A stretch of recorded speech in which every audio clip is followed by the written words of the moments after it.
649. El beato tránsito de María Santísima. María, en su pequeño cuarto solitario situado arriba en la terraza, vestida enteramente de cándido lino son la túnica que cubre sus miembros, y el manto que, sujeto en la base del cuello, desciende por sus espaldas, y el velo sutilísimo que le pende de la cabeza, está ordenando sus vestidos y los de Jesús, que siempre ha conservado. Elige los mejores. Estos mejores son pocos. De los suyos, toma la túnica y el manto que tenía en el Calvario. De los de su hijo, una túnica de lino que Jesús acostumbraba a llevar en los días veraniegos y el manto encontrado en el Getsemaní, todavía manchado de la sangre brotada con el sudor sanguíneo de aquella hora tremenda. Dobla bien estos indumentos, besa el manto ensangrentado de su Jesús, y se dirige hacia el arca en que están, ya desde hace años, recogidas y conservadas las reliquias de la última cena y de la pasión. Las reúne en una única parte, la superior, y pone todos los indumentos en la inferior. Está cerrando el arca cuando Juan, que ha subido silenciosamente a la terraza, donde debe haber subido María a pasar las horas de la mañana, y se ha asomado a ver qué hace, quizás impresionado por su larga ausencia de la cocina, le hace volverse bruscamente al preguntarle: ¿Qué haces, madre? He ordenado todo lo que conviene conservar. Todos los recuerdos, todo lo que constituye un testimonio de su amor y dolor infinitos. ¿Por qué, madre, volverte a abrir las heridas del corazón viendo de nuevo esas cosas tristes? Sufres viéndolas, porque estás pálida y tu mano tiembla, le dice Juan acercándose a ella, como temiendo que, tan pálida y temblorosa como está pueda sentirse mal y caer al suelo. Oh, no es por eso por lo que estoy pálida y tiemblo. No es porque se me abran de nuevo las heridas, que, en verdad, nunca se han cerrado completamente. En realidad, siento en mí paz y gozo, una paz y un gozo que nunca han sido tan completos como ahora. Nunca como ahora.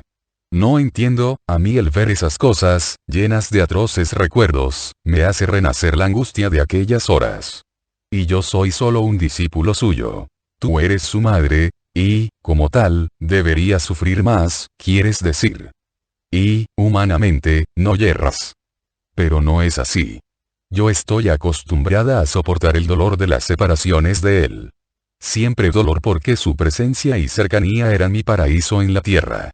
Pero también siempre con buena disposición y serenamente sufridas, porque todos sus actos respondían a la voluntad del Padre suyo, eran actos de obediencia a la voluntad divina, y, por tanto, yo lo aceptaba porque yo también he obedecido siempre a los deseos y planes de Dios para mí. Cuando Jesús me dejaba, sufría. Claro. Me sentía sola. El dolor que sufrí cuando, siendo niño, me dejó ocultamente por el debate con los doctores del templo, solo Dios lo ha medido en su más auténtica intensidad. Y, a pesar de ello, aparte de la justa pregunta que, como madre, le hice por haberme dejado así, no le dije nada más. Y tampoco lo retuve cuando me dejó para manifestarse como maestro, y ya había enviudado de José, y, por tanto, estaba sola, en una ciudad que, excepción hecha de algunas escasas personas, no me quería. Y no mostré estupor por su respuesta en el banquete de Caná. Él hacía la voluntad del Padre, yo lo dejaba libre para hacerla. Podía llegar a darle un consejo o a pedirle algo. Un consejo sobre los discípulos, una súplica por algún desdichado. Pero más, no. Yo sufría cuando me dejaba para ir al mundo, a ese mundo que le era hostil, a ese mundo tan pecador, que el hecho de vivir en él le resultaba ya un sufrimiento. Pero, cuánta alegría cuando volvía. Era una alegría tan profunda, que me compensaba 70 veces 7 el dolor de la separación.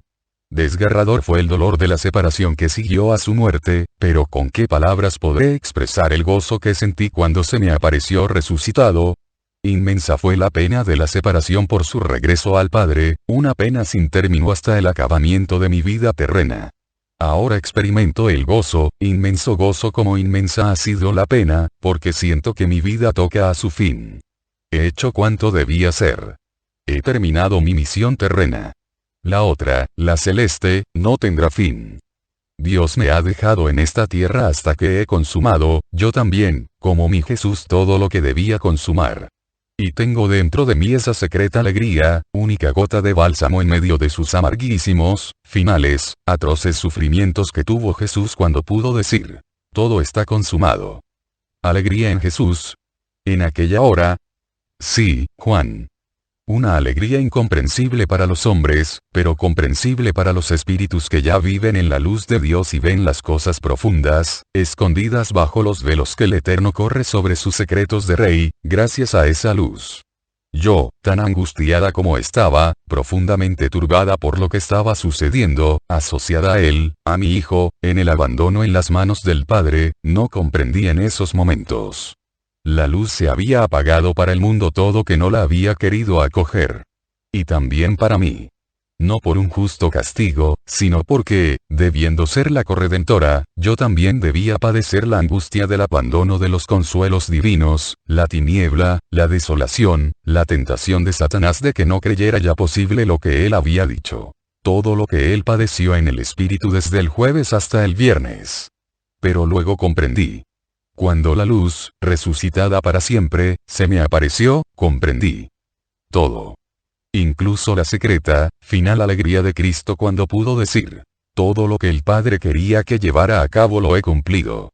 He colmado la medida de la caridad divina amando al Padre hasta el sacrificio de mí mismo, amando a los hombres hasta morir por ellos.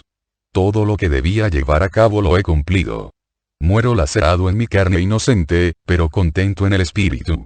Yo también he cumplido todo lo que, Abba Eterno, estaba escrito que cumpliera. Desde la generación del Redentor hasta la ayuda a vosotros, sus sacerdotes, para que os formarais perfectamente. La Iglesia, actualmente, está formada y es fuerte. El Espíritu Santo la ilumina, la sangre de los primeros mártires la une sólidamente y multiplica. Mi ayuda ha cooperado en hacer de ella un organismo santo, al que la caridad hacia Dios y hacia los hermanos alimenta y fortalece cada vez más, y donde los odios, rencores, envidias, maledicencias, malvadas plantas de Satanás, no arraigan. Dios está contento de ello, y quiere que lo sepáis a través de mis labios, como también quiere que os diga que continuéis creciendo en la caridad para poder crecer en la perfección, y lo mismo en número de cristianos y en potencia de doctrina. Porque la doctrina de Jesús es doctrina de amor. Porque la vida de Jesús, y también la mía, estuvieron siempre guiadas y movidas por el amor. Ninguno fue rechazado por nosotros, a todos los perdonamos. Solo a uno no pudimos otorgarle el perdón, porque él, siendo ya esclavo del odio, no quiso nuestro amor sin límites. Jesús, en su último adiós antes de la muerte, os mandó que os amarais los unos a los otros. Y os dio incluso la medida del amor que debíais guardaros, diciéndoos: amaos los unos a los otros como yo os he amado. Por esto se sabrá que sois mis discípulos. La Iglesia, para vivir y crecer, tiene necesidad de la caridad. Caridad, sobre todo, en sus ministros. Si no os amarais entre vosotros con todas vuestras fuerzas, y, de la misma manera, no amarais a vuestros hermanos en el Señor, la Iglesia se haría estéril, y raquítica y escasa sería la nueva creación y la supercreación de los hombres, para el grado de hijos del Altísimo y coherederos del reino del cielo, porque Dios dejaría de ayudaros en vuestra misión. Dios es amor. Todos sus actos han sido actos de amor. Desde la creación hasta la encarnación, desde esta hasta la redención, desde esta, a su vez, hasta la fundación de la Iglesia, y, en fin, desde esta hasta la Jerusalén celestial, que recogerá a todos los justos para que exulten en el Señor.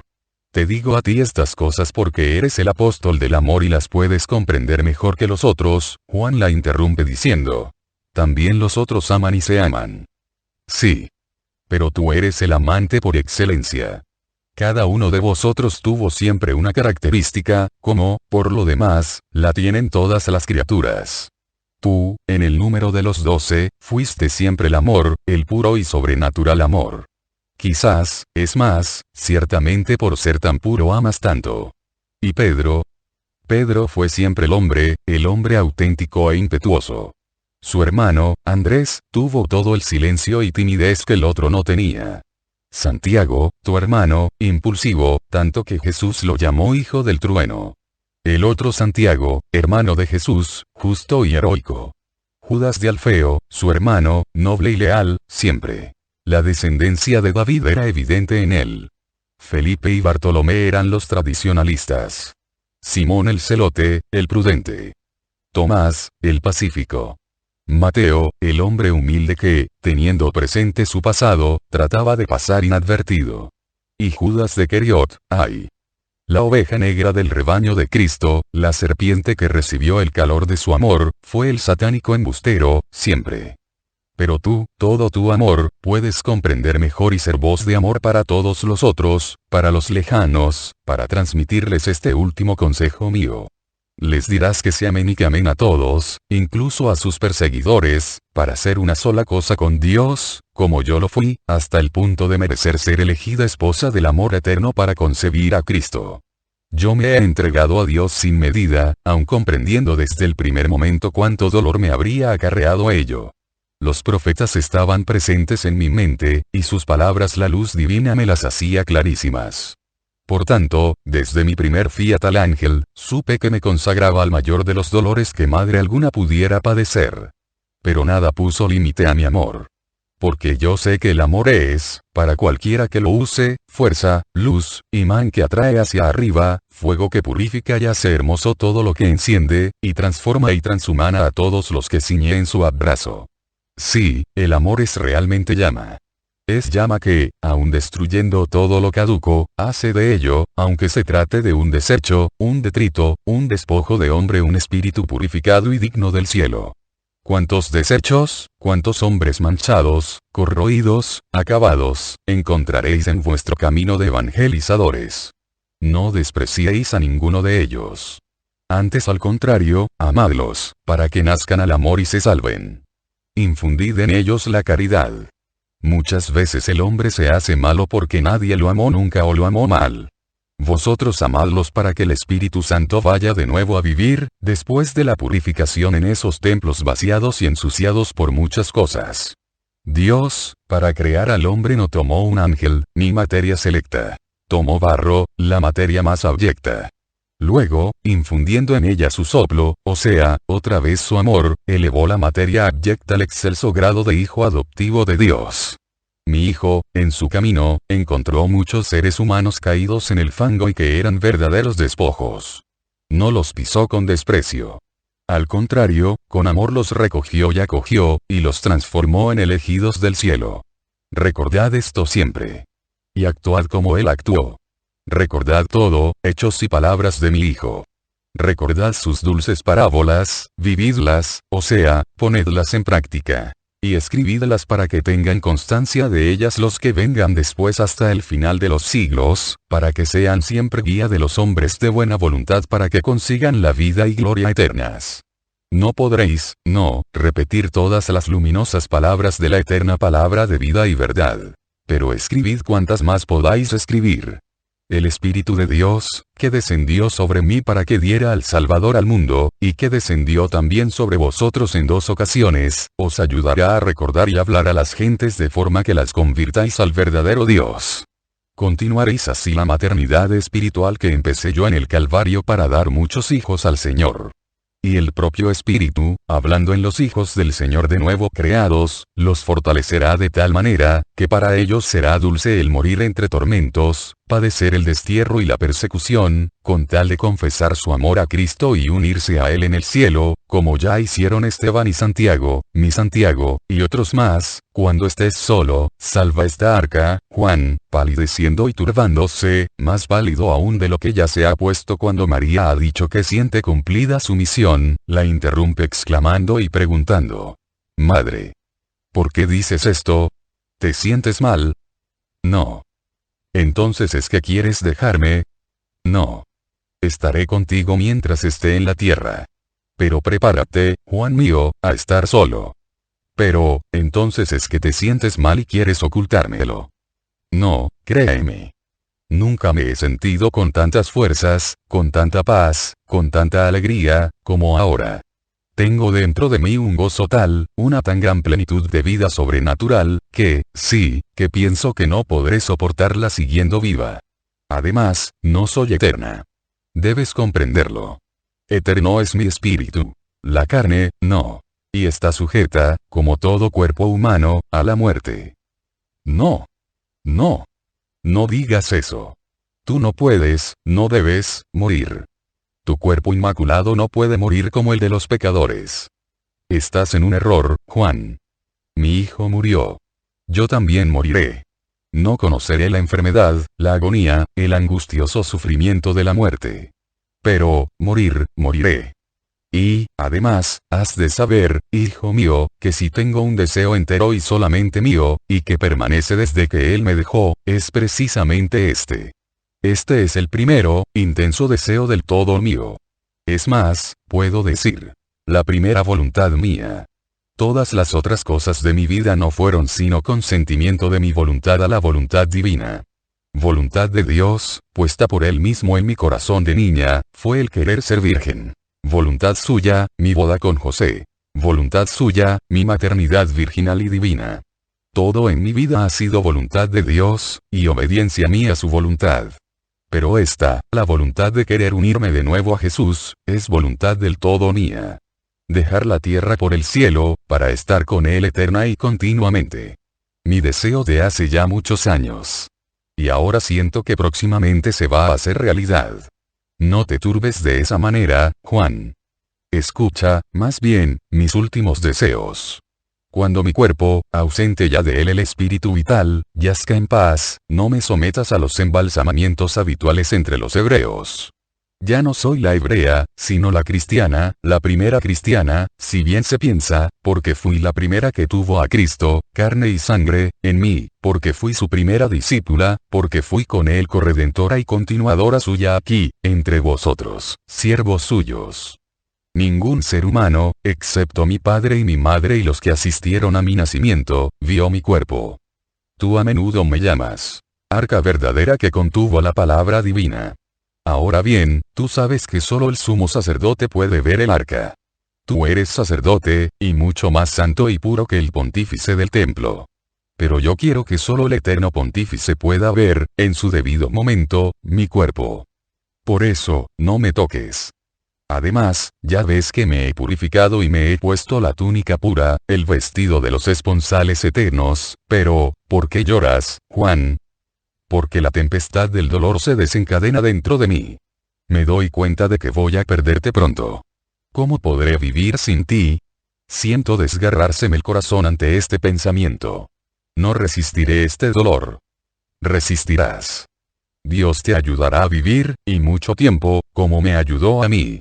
Porque si Él no me hubiera ayudado en el Gólgota y en el Monte de los Olivos, cuando Jesús murió y cuando Jesús ascendió al cielo, habría muerto, como murió Isaac. Te ayudará a vivir y a recordar todo lo que te he dicho antes, para el bien de todos. Oh, lo recordaré todo. Y haré todo lo que deseas, y lo que has dicho respecto a tu cuerpo. Yo también comprendo que los ritos hebreos para ti ya no sirven, para ti, cristiana, para ti, la purísima que, estoy seguro de ello, no conocerá en su carne la corrupción. No puede tu cuerpo, divinado como ningún otro cuerpo de mortal, por no haber tenido pecado original y, más aún, porque además de la plenitud de la gracia contuviste en ti a la gracia misma, al Verbo. Por lo cual tú eres la más verdadera reliquia suya, conocer la descomposición, la podredumbre de toda carne mortal. Será este el último milagro de Dios a ti, en ti. Serás conservada como eres ahora, no sigas llorando. Exclama María mirando a la cara desencajada, enteramente bañada en lágrimas, del apóstol. Y añade: si voy a conservarme como soy ahora, no me perderás. Así que no te angusties. Te perderé de todas formas, aunque permanezcas incorrupta. Y me siento como atrapado por un huracán de dolor, un huracán que me quebranta y me abate. Tú eras mi todo, especialmente desde la muerte de mis padres y desde que los otros hermanos, de sangre y de misión, están lejos, incluido el queridísimo Marcial al que Pedro ha tomado consigo. Ahora me quedaré solo, y en medio de la más fuerte tempestad. Y Juan cae a sus pies, llorando aún más fuertemente. María se agacha hacia él, le pone una mano sobre la cabeza, que se mueve por los sollozos y le dice: no. Así no. ¿Por qué me das dolor? Tan fuerte como fuiste al pie de la cruz, y era una escena de horror sin igual, por la intensidad del martirio y por el odio satánico del pueblo. tan fuerte, tan consolador para él y para mí, en aquel momento, y hoy, en el atardecer de un sábado tan sereno y sosegado, y ante mí, que exulto por el inminente gozo que presiento, te turbas de esta manera. Cálmate. Imita a todo lo que nos rodea, a todo lo que está dentro de mí. Es más, únete a ello. Todo es paz. Ten paz tú también. Solo los olivos rompen, con su leve frufru, la calma absoluta de esta hora. Pero es tan dulce este susurro, que parece un vuelo de ángeles en torno a la casa. Y quizás están realmente los ángeles, porque siempre los ángeles estuvieron cerca de mí, uno muchos, cuando me encontraba en un momento especial de mi vida. Estuvieron en Nazaret cuando el Espíritu de Dios hizo fecundo mi seno virgen. Y estuvieron con José cuando estaba turbado y titubeante, por mi estado y respecto a cómo comportarse conmigo. Y en Belén en 2 ocasiones. Cuando nació Jesús y cuando tuvimos que huir a Egipto. Y en Egipto, cuando nos dieron la orden de volver a Palestina. Y a las pías mujeres, sino a mí, fue porque el propio Rey de los Ángeles había venido a mí. Se les aparecieron ángeles en el amanecer del primer día después del sábado, y dieron la orden de decirte a ti y de decirle a Pedro lo que debíais hacer. Ángeles y luz, siempre, en los momentos decisivos de mi vida y de la de Jesús. Luz y ardor de amor que, descendiendo del trono de Dios a mí, su sierva, y subiendo de mi corazón a Dios, mi Rey y Señor, nos unían a mí con Dios y a Dios conmigo, para que se cumpliera todo lo que estaba escrito que había de cumplirse, y también para crear un entrecielo de luz extendido sobre los secretos de Dios, de forma que Satanás y sus siervos no conocieran, antes del tiempo justo, el cumplimiento del misterio sublime de la encarnación. También en este atardecer siento, aunque no los vea, a los ángeles en torno a mí. Y siento que crece en mí, dentro de mí, la luz, una irresistible luz, como la que me envolvió cuando concebí al Cristo, cuando lo di al mundo. Luz que viene de un impulso de amor más poderoso que el habitual en mí. Por una potencia de amor similar a esta, arrebaté, antes del tiempo, del cielo al Verbo, para que fuera el hombre y redentor. Por una potencia de amor como la que me acomete en este anochecer, espero ser raptada por el cielo y que el cielo me lleve al lugar a donde deseo ir con mi espíritu para cantar, eternamente, con el pueblo de los santos y los coros de los ángeles, mi imperecedero Magnificat a Dios por las grandes cosas que ha hecho en mí, su sierva. No solo con el espíritu, probablemente. Y a ti te responderá la tierra, la cual con sus pueblos y naciones te glorificará y te honrará mientras el mundo exista, como bien predijo, aunque veladamente, de Tito Bit, Tobías 13:18, porque la que verdaderamente ha llevado en sí al Señor eres tú, y no el Santo de los Santos. Tú has dado a Dios, tú sola, tanto amor cuanto no le han dado todos los sumos sacerdotes y todos los otros del templo en siglos y siglos. Un amor ardiente y purísimo. Por eso, Dios te hará beatísima.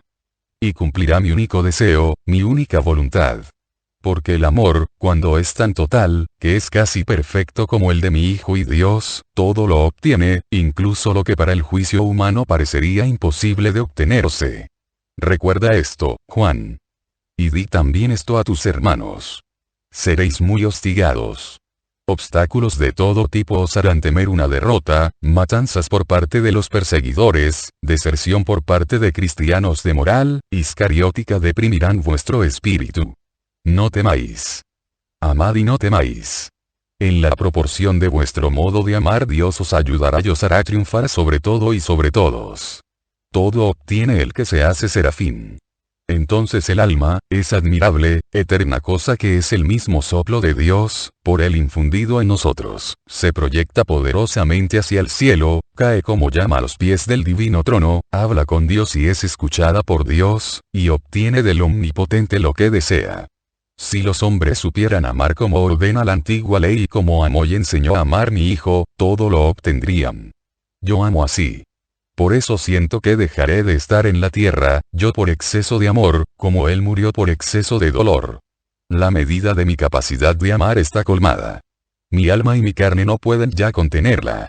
El amor rebosa de ellas, me sumerge y al mismo tiempo me eleva hacia el cielo, hacia Dios, mi Hijo. Y su voz me dice, ven. Sal. Sube a nuestro trono y a nuestro trino abrazo. la tierra, todo lo que me rodea, desaparece en la gran luz que del cielo me viene. Los sonidos quedan cubiertos por esta voz celestial. Ha llegado para mí la hora del abrazo divino, Juan mío. Juan, que, escuchando a María, se había calmado un poco aunque permanecía turbado, y que en la última parte de sus palabras la miraba extático, casi arrobado también él, palidísimo su rostro como el de María, cuya palidez de todas formas se va lentamente transformando en luz blanquísima, acude a ella para sujetarla mientras exclama: tu aspecto es como el de Jesús cuando se transfiguró en el Tabor. Tu carne resplandece como luna, tus vestiduras relucen como lastra de diamante colocada frente a una llama blanquísima. Ya no eres humana, madre. La pesantez y la opacidad de la carne han desaparecido. Eres luz. Pero no eres Jesús. Él, siendo Dios además de hombre, podía sostenerse por sí solo en el Tabor, como aquí en el Monte de los Olivos en su ascensión. Tú no puedes. No te sostienes. Ven. Te ayudo yo a reclinar en tu lecho tu cuerpo rendido y bienaventurado. Descansa. Y, amorosísimamente, la lleva hasta el modesto lecho sobre el que María se extiende sin quitarse siquiera el manto. Recogiendo los brazos sobre el pecho, celando sus dulces ojos, fúlgidos de amor, con sus párpados, dice a Juan, que está inclinado hacia ella: yo estoy en Dios y Dios está en mí. Mientras lo contemplo y siento su abrazo, di los salmos y todas las otras páginas de la escritura que a mí se aplican especialmente en este momento. El espíritu de sabiduría te las indicará. Recita luego la oración de mi hijo, repíteme las palabras del arcángel anunciador y las que me dijo Isabel, y mi himno de alabanza: yo te seguiré con todo lo que de mí tengo todavía en la tierra. Juan, luchando contra el llanto que le sube del corazón, esforzándose en dominar la emoción que le turba, con esa bellísima voz suya que con el paso de los años se ha hecho muy semejante a la de Cristo, lo cual observa María con una sonrisa, diciendo: me parece como si tuviera a mi lado a mi Jesús. Entona el Salmo 118, lo recita casi por entero, luego los 3 primeros versículos del 41, los 8 primeros del 38, el Salmo 22 y el Salmo 1. En la Neovulgata se hallan, respectivamente, en Salmo 119, Salmo 42, 1, 3, Salmo 39, 1, 8, Salmo 23, Salmo 1, Tobías 13. Eclesiástico 24, dice luego el Padre Nuestro, las palabras de Gabriel e Isabel, el cántico de Tobit, el capítulo 24 del Eclesiástico desde el verso 11 al 46. Por último, entona el Magnificat. Pero, en llegando al 9º verso, se da cuenta de que María ya no respira, aún permaneciendo con postura y aspecto naturales. Sonriente, calma, como si no hubiera advertido el cese de la vida. Juan, con un grito de desgarro, se arroja al suelo, contra la orilla del lecho. Y llama a María. No sabe persuadirse de que ella ya no puede responderle. De que su cuerpo ya no tiene el alma vital. Pero, claro, tiene que rendirse a la evidencia. Se inclina hacia su cara, que ha quedado fija en una expresión de gozo sobrenatural, y copiosas lágrimas llueven de los ojos de Juan para caer sobre ese rostro delicado, sobre esas manos puras tan dulcemente cruzadas sobre el pecho. Es el único lavacro que recibe el cuerpo de María. El llanto del apóstol del amor, de su hijo adoptivo por voluntad de Jesús. Pasado el primer ímpetu de dolor, Juan, recordando el deseo de María, recoge los extremos del amplio manto de lino, que pendían de las orillas del lecho, y los del velo, que penden de la almohada, y extiende los primeros sobre el cuerpo y los segundos sobre la cabeza. María ahora asemeja a una estatua de cándido mármol extendida sobre la tapa de un sarcófago. Juan la contempla durante largo tiempo, y mirándola, nuevas lágrimas caen de sus ojos. Luego dispone de otra manera la habitación, quitando los enseres superfluos.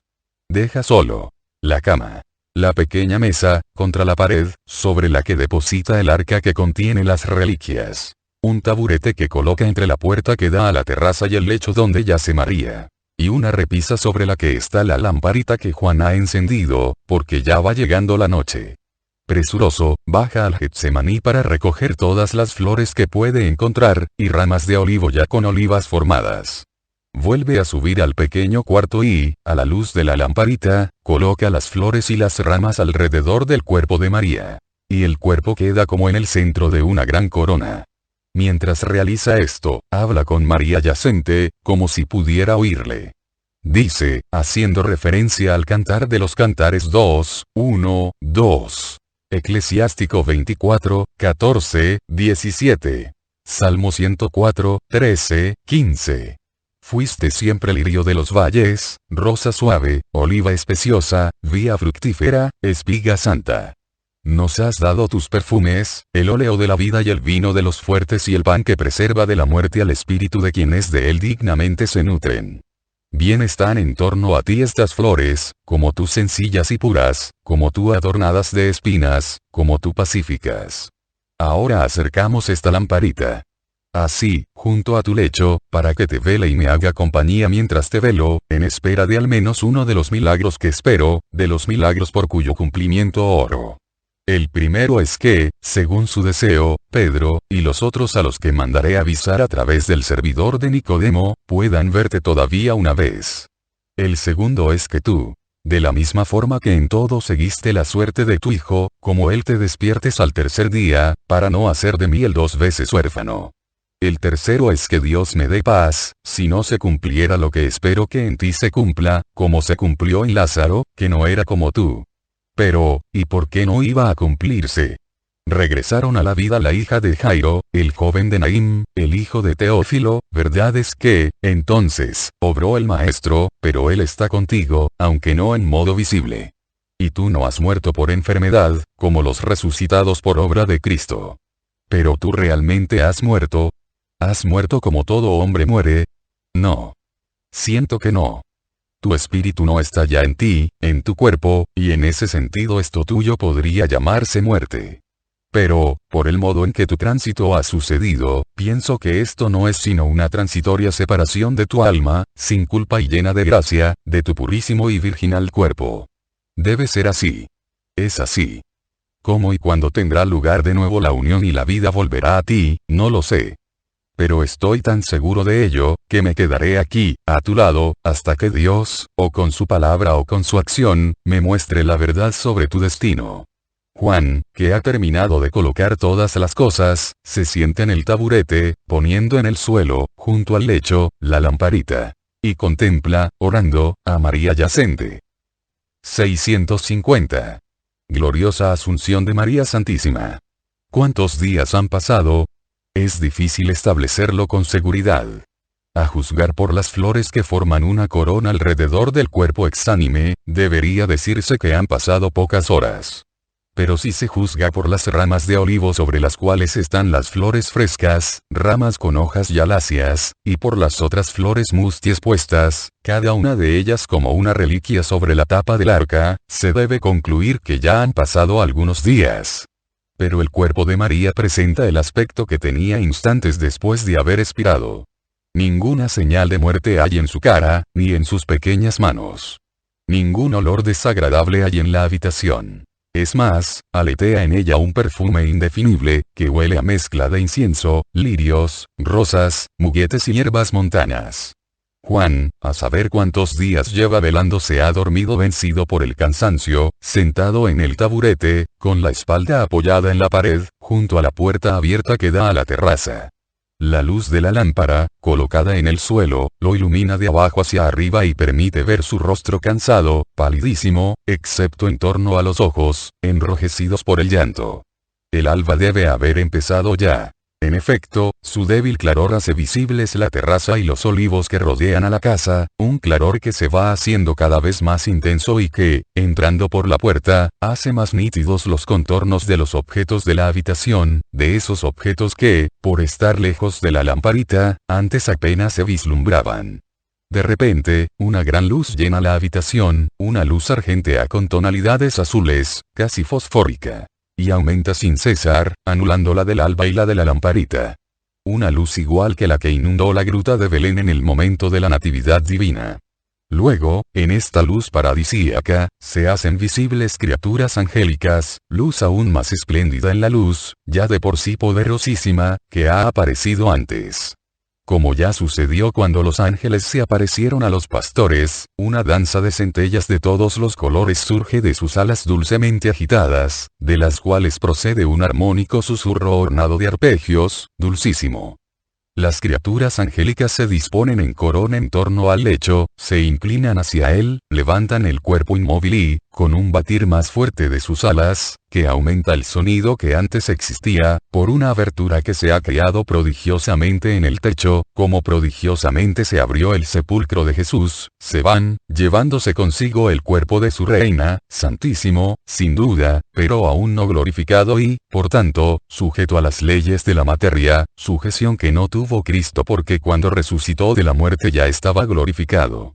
El sonido producido por las alas angélicas aumenta, y ahora es potente como sonido de órgano. Juan, que ya, aún permaneciendo adormecido se había movido 2 o 3 veces en su taburete, como si le molestaran la gran luz y el sonido de las alas angélicas, se despierta totalmente por ese sonido potente y por una fuerte corriente de aire que, descendiendo del techo destapado y saliendo por la puerta abierta, forma como un remolino que agita las cubiertas del lecho ya vacío y las vestiduras de Juan, y que apaga la lámpara y cierra, con un fuerte golpe, la puerta abierta.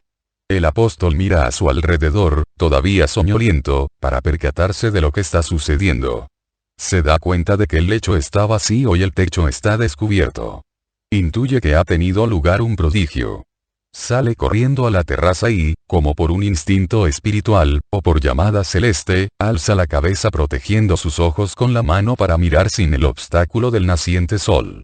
Y ve el cuerpo de María, todavía inerte, e igual en todo al de una persona que duerme. Lo ve subir cada vez más alto, sostenido por la multitud angélica. Como dirigiendo un último saludo, un extremo del manto y del velo se mueven, quizás por la acción del viento producido por la rápida asunción y por el movimiento de las alas angélicas. Y unas flores, las que Juan había colocado y renovado alrededor del cuerpo de María, y que se habían quedado entre los pliegues de las vestiduras, llueven sobre la terraza y la tierra del Getsemaní, mientras el potente himno de alabanza de la multitud angélica se va haciendo cada vez más lejano y, por tanto, más leve. Juan sigue mirando fijamente a ese cuerpo que sube hacia el cielo y, sin duda, por un prodigio que Dios le concede, para consolarlo o premiarlo por su amor a su madre adoptiva, ve, con claridad, que María, envuelta ahora por los rayos del sol, que ya ha salido, sale del éxtasis que le ha separado el alma del cuerpo, vuelve a la vida y se pone en pie, porque ahora ella también goza de los dones propios de los cuerpos glorificados.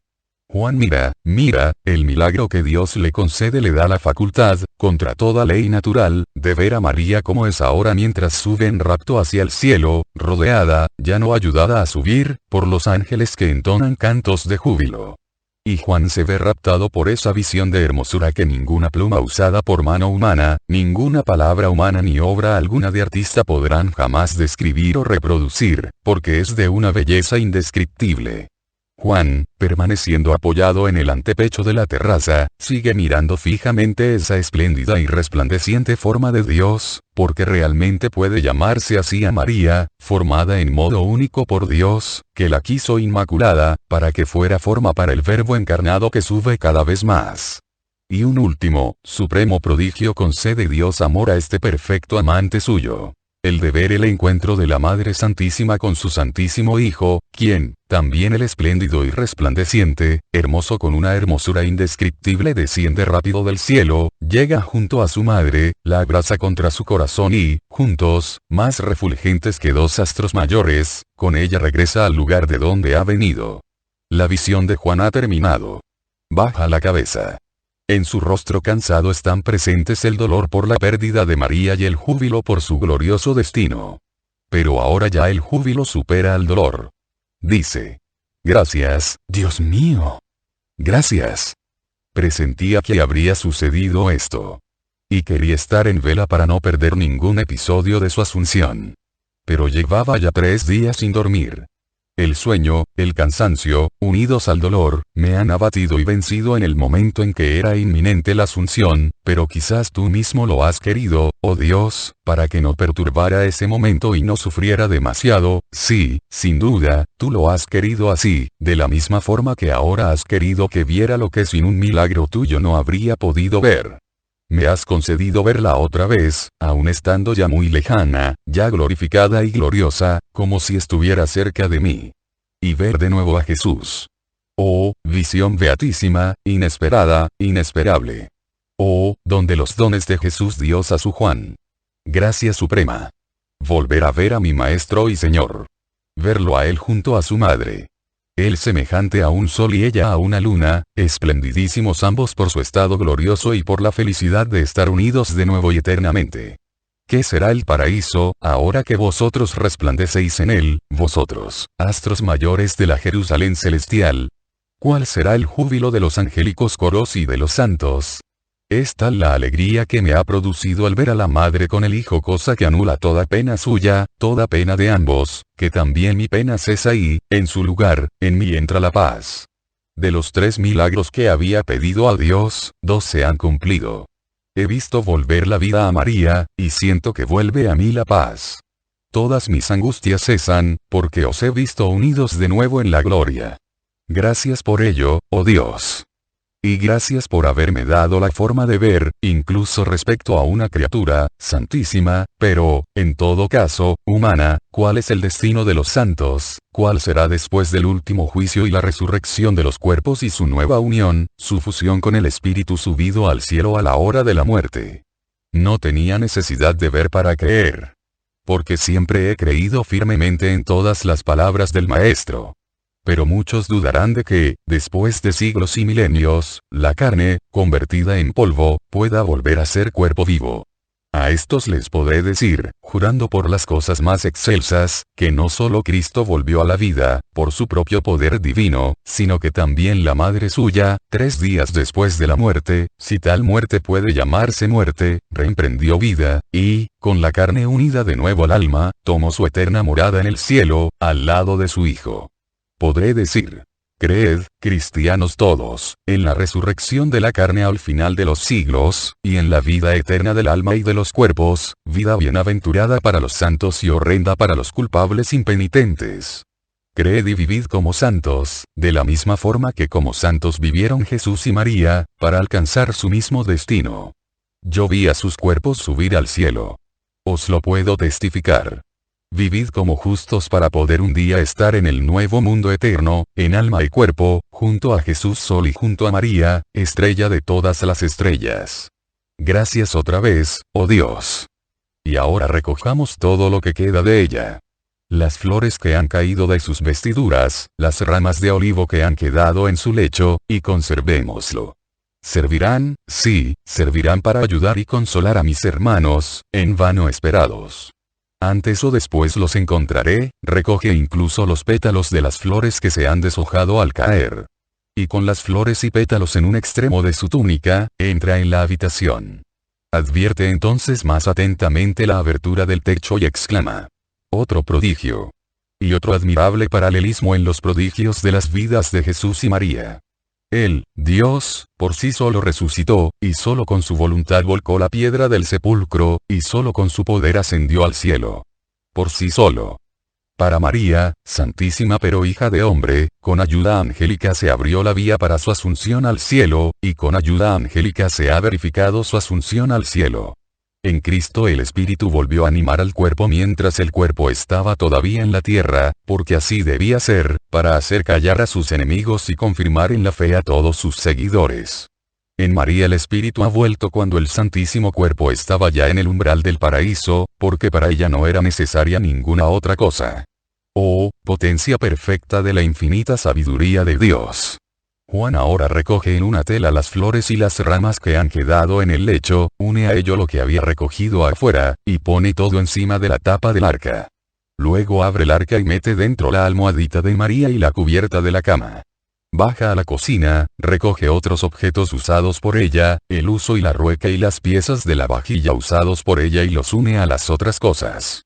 Cierra el arca y se sienta en el taburete. exclama.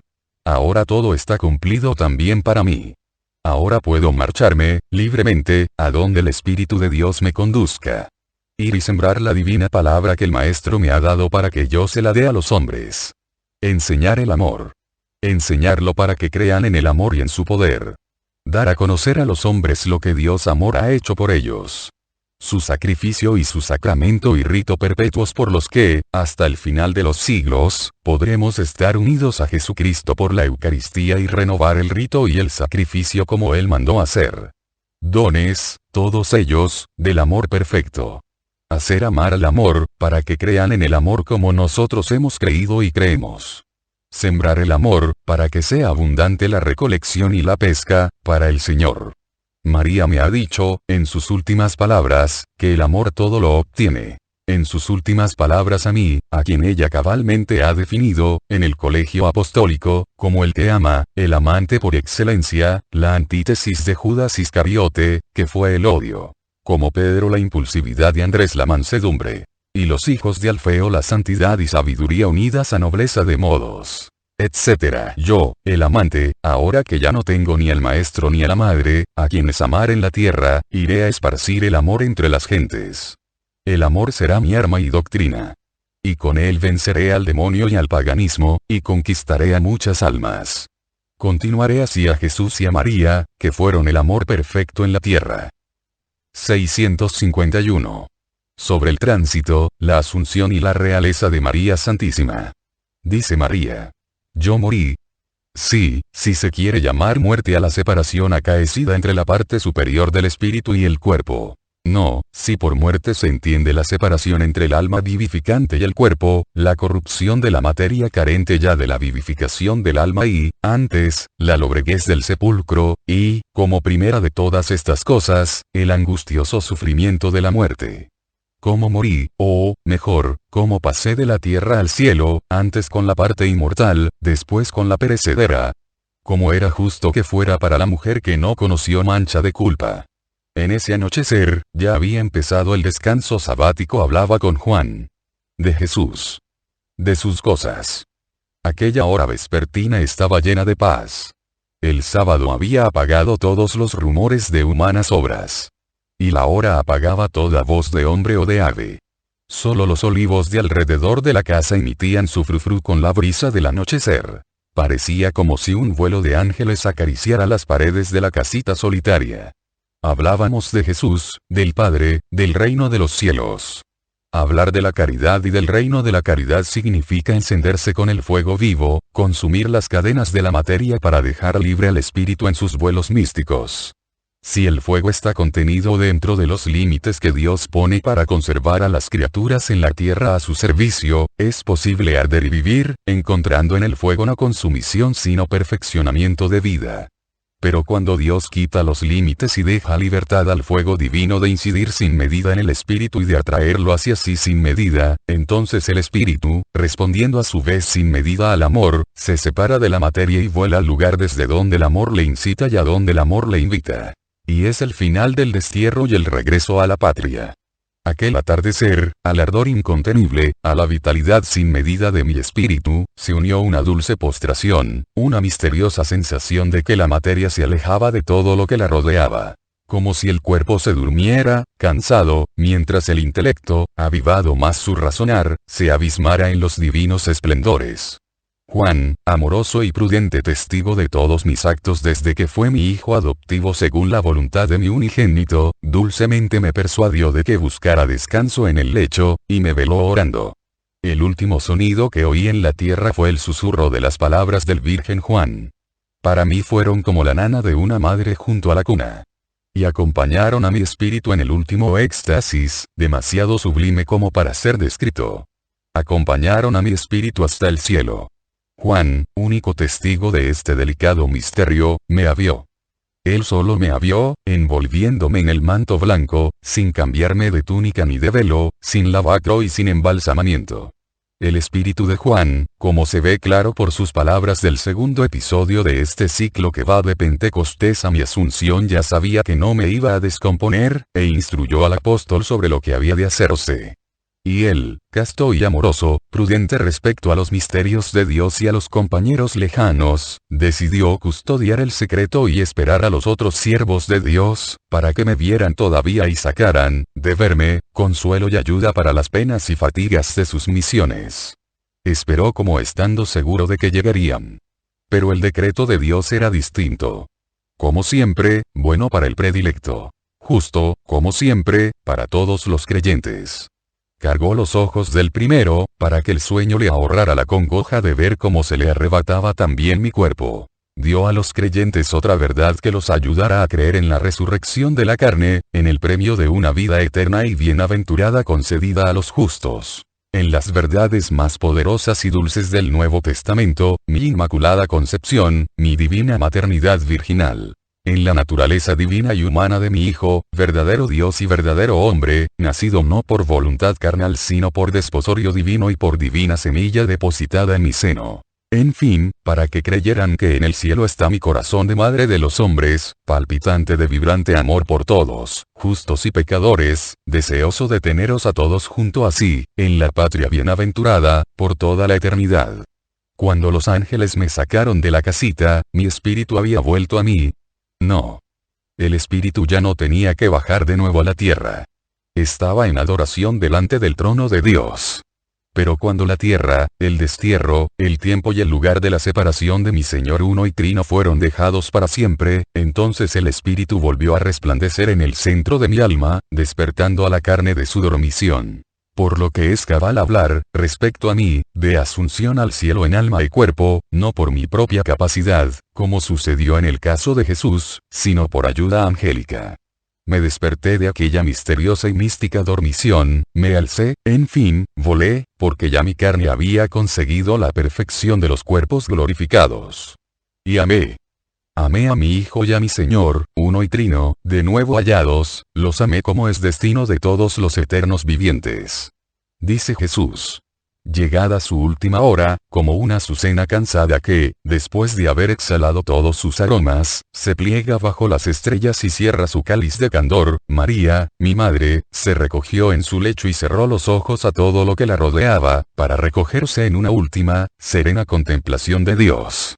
Velando reverente su reposo, el ángel de María esperaba ansioso que el éxtasis urgente separara ese espíritu de la carne, durante el tiempo designado por el decreto de Dios, y lo separara para siempre de la tierra, mientras ya del cielo descendía el dulce e invitante imperativo de Dios. Inclinado también Juan, ángel terreno, hacia ese misterioso reposo, velaba a su vez a la madre que estaba para dejarlo. Y cuando la vio extinguida siguió velando, para que, no tocada por miradas profanas y curiosas, siguiera siendo, incluso más allá de la muerte, la inmaculada esposa y madre de Dios que tan plácida y hermosa dormía. Una tradición dice que en la urna de María, abierta por Tomás, se encontraron solo flores. Pura leyenda. Ningún sepulcro engulló el cadáver de María, porque nunca hubo un cadáver de María, según el sentido humano, dado que María no murió como todos los que tuvieron vida. Ella se había separado, por decreto divino, solo del Espíritu, y con este, que la había precedido, se unió de nuevo su carne santísima. Invirtiendo las leyes habituales, por las cuales el éxtasis termina cuando cesa el rapto, o sea, cuando el espíritu vuelve al estado normal, fue el cuerpo de María el que se unió de nuevo con el espíritu, después de la larga permanencia en el lecho fúnebre. Todo es posible para Dios. Yo salí del sepulcro sin ayuda alguna. Solo con mi poder. María vino a mí, a Dios, al cielo, sin conocer el sepulcro con su horror de podredumbre y lobreguez. Es uno de los más fúlgidos milagros de Dios. No único, en verdad, si se recuerda a Enoc y a Elías, Génesis 5, 24. Eclesiástico 44, 16. 49, 14, para Enoc. 2 Reyes 2, 1, 13. Eclesiástico 48, 9, para Elías, quienes, por el amor que el Señor les tenía, fueron raptados de la tierra sin conocer la muerte, y fueron transportados a otro lugar, a un lugar que solo Dios y los celestes habitantes de los cielos conocen. Justos serán, y, de todas formas, nada respecto a mi madre, la cual es inferior en santidad solo a Dios. Por eso no hay reliquias del cuerpo y del sepulcro de María, porque María no tuvo sepulcro, y su cuerpo fue elevado al cielo. Dice María. Un éxtasis fue la concepción de mi hijo. Un éxtasis aún mayor el darlo a luz. El éxtasis de los éxtasis fue mi tránsito de la tierra al cielo. Solo durante la pasión ningún éxtasis hizo soportable mi atroz sufrimiento. La casa en que se produjo mi asunción se debió a uno de los innumerables actos de generosidad de Lázaro para con Jesús y su madre. La pequeña casa del Getsemaní, cercana al lugar de la ascensión. Inútil es buscar los restos. Durante la destrucción de Jerusalén, por obra de los romanos, fue devastada, y sus ruinas fueron dispersadas durante el transcurso de los siglos. De la misma forma que para mí fue un éxtasis el nacimiento de mi hijo, y que, del rapto en Dios que en aquella hora se apoderó de mí, volví a la presencia de mí misma y a la tierra teniendo ya a mi hijo en los brazos, así mi impropiamente llamada muerte fue un rapto en Dios. Confiando en la promesa recibida en el esplendor de la mañana de Pentecostés, yo pensaba que el acercamiento de la hora de la última venida del amor, para llevarme consigo en rapto, debía manifestarse con un aumento del fuego de amor que siempre ardía en mí. Y no me equivoqué. Por parte mía, a medida que iba pasando la vida, en mí iba aumentando el deseo de fundirme con la eterna caridad. Me instaba a ello el deseo de unirme de nuevo con mi hijo, y la certidumbre de que nunca haría tanto por los hombres como cuando estuviera, orando y obrando en favor de ellos, a los pies del trono de Dios. Y con impulso cada vez más encendido y acelerado, con todas las fuerzas de mi alma, gritaba al cielo. Ven, Señor Jesús. Ven, eterno amor. La Eucaristía, que para mí era como el rocío para una flor sedienta, era, sí, vida. Pero a medida que iba pasando el tiempo, cada vez era más insuficiente para satisfacer la incontenible ansia de mi corazón. Ya no me bastaba recibir en mí a mi divina criatura y llevarla en mi interior en las sagradas especies, como la había llevado en mi carne virginal. Todo mi ser deseaba al Dios uno y trino, pero no celado tras los velos elegidos por mi Jesús para ocultar el inefable misterio de la fe, sino como Él, en el centro del cielo era, es y será. El propio Hijo mío, en sus arrobos eucarísticos, ardía dentro de mí con abrazos de infinito deseo. Y cada vez que a mí venía, con la potencia de su amor, casi arrancaba de cuajo mi alma en el primer impulso y luego permanecía, con infinita ternura, llamándome mamá. Y yo lo sentía ansioso de tenerme consigo. Yo no deseaba ya otra cosa. Ni siquiera ya estaba en mí, en los últimos tiempos de mi vida mortal, el deseo de tutelar a la naciente iglesia. Todo estaba anulado en el deseo de poseer a Dios, por la persuasión que tenía de que todo se puede cuando se le posee. Alcanzad, oh cristianos, este total amor. Pierda valor todo lo terreno. Mirad solo a Dios. Cuando seáis ricos de esta pobreza de deseo que es inconmensurable riqueza, Dios se inclinará hacia vuestro espíritu, primero para instruirlo, luego para tomarlo en sus manos, y ascenderéis con vuestro espíritu al Padre, al Hijo, al Espíritu Santo, para conocerlos y amarlos en toda la bienaventurada eternidad y para poseer sus riquezas de gracias para los hermanos. Nunca somos tan activos para los hermanos como cuando no estamos ya con ellos, sino que somos luces unidas de nuevo con la divina luz. El acercarse del amor eterno tuvo el signo que pensaba. Todo perdió luz y color, voz y presencia, bajo el fulgor y la voz que, descendiendo de los cielos, abiertos a mi mirada espiritual, descendían hacia mí para tomar mi alma. Suele decirse que habría exultado de júbilo si me hubiera asistido en aquella hora mi hijo. Ah. Mi dulce Jesús estaba muy presente con el Padre cuando el amor, o sea, el Espíritu Santo, tercera persona de la Trinidad Eterna, me dio su tercer beso en mi vida, ese beso tan potentemente divino, que en él mi alma se fundió, perdiéndose en la contemplación cual gota de rocío aspirada por el sol en el cáliz de una azucena. Y ascendí con mi espíritu en canto de júbilo hasta los pies de los tres a quienes siempre había adorado. Luego, en el momento exacto, como perla en un engaste de fuego, ayudada primero y luego seguida por el cortejo de los espíritus angélicos venidos a asistirme en mi eterno, celeste nacimiento, esperada ya antes del umbral de los cielos por mi Jesús y en el umbral de ellos por mi justo esposo terreno, por los reyes y patriarcas de mi estirpe, por los primeros santos y mártires, entré como reina, después de tanto dolor y tanta humildad de pobre sierva de Dios, en el reino del júbilo sin límite. Y el cielo volvió a cerrarse en este acto de la alegría de tenerme, de tener a su reina, cuya carne, única entre todas las carnes mortales, conocía la glorificación antes de la resurrección final y del último juicio. Mi humildad no podía dejarme pensar que me estuviera reservada tanta gloria en el cielo. En mi pensamiento estaba casi la certidumbre de que mi carne humana, santificada por haber llevado a Dios, no conocería la corrupción, porque Dios es vida y, cuando de sí mismo satura y llena a una criatura, esta acción suya es como ungüento preservador de la corrupción de la muerte. Yo no solo había permanecido inmaculada, no solo había estado unida a Dios con un casto y fecundo abrazo, sino que me había saturado, hasta en mis más profundas entrañas, de las emanaciones de la divinidad escondida en mi seno y que quería velarse de carne mortal. Pero el que la bondad del Eterno tuviera reservado a su sierva el gozo de volver a sentir en sus miembros el toque de la mano de mi hijo, su abrazo, su beso, y de volver a oír con mis oídos su voz, y de ver con mis ojos su rostro, esto no podía pensar que me fuera concedido, y no lo anhelaba. Me habría bastado que estas bienaventuranzas le fueran concedidas a mi espíritu, y con ello ya se habría sentido lleno de beata felicidad mi yo. Pero, como testimonio de su primer pensamiento creador respecto al hombre, destinado por el Creador a vivir, pasando sin muerte del paraíso terrenal al celestial, en el reino eterno, Dios quiso que yo, inmaculada, estuviera en el cielo en alma y cuerpo, e inmediatamente después del fin de mi vida terrena.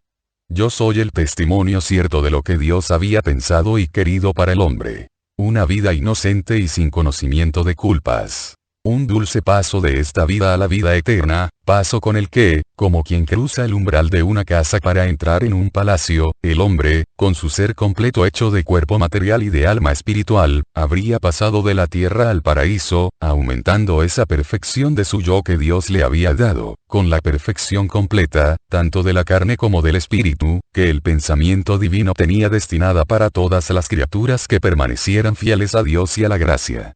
Perfección que habría sido alcanzada en la luz plena que hay en el cielo y lo llena, pues que de Dios viene. De Dios, sol eterno que ilumina el cielo.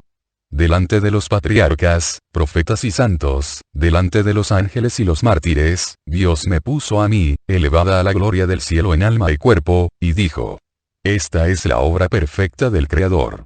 La obra que, de entre todos los hijos del hombre, yo creé a mi más verdadera imagen y semejanza. Fruto de una obra maestra divina y creadora, maravilla del universo que ve, dentro de un solo ser, a lo divino en el espíritu eterno como Dios y como el espiritual, inteligente, libre, santo, y a la criatura material en el más inocente y santo de los cuerpos, criatura ante la que todos los demás vivientes de los tres reinos de la creación están obligados a inclinarse. Aquí tenéis el testimonio de mi amor hacia el hombre, para el que quise un organismo perfecto y un bienaventurado destino de eterna vida en mi reino. Aquí tenéis el testimonio de mi perdón al hombre, al que, por la voluntad de un trino amor, he concedido nueva habilitación y creación ante mis ojos.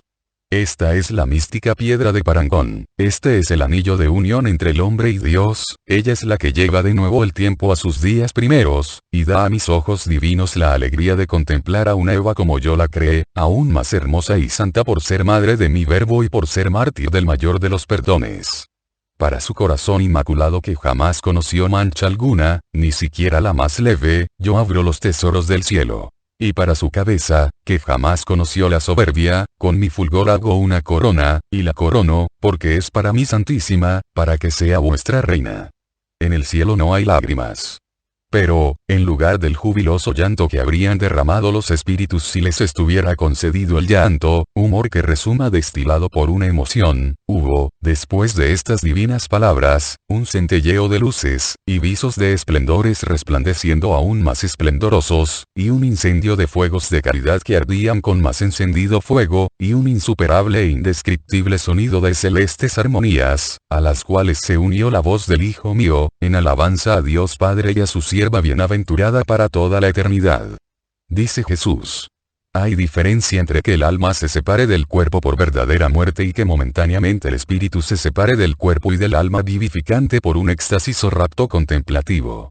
El que el alma se separe del cuerpo provoca la verdadera muerte, pero la contemplación extática, o sea, la temporal elevación del espíritu fuera de las barreras de los sentidos y de la materia, no provoca la muerte. Y ello porque el alma no se aleja y separa totalmente del cuerpo, sino que lo hace solo con su parte mejor, que se sumerge en los fuegos de la contemplación.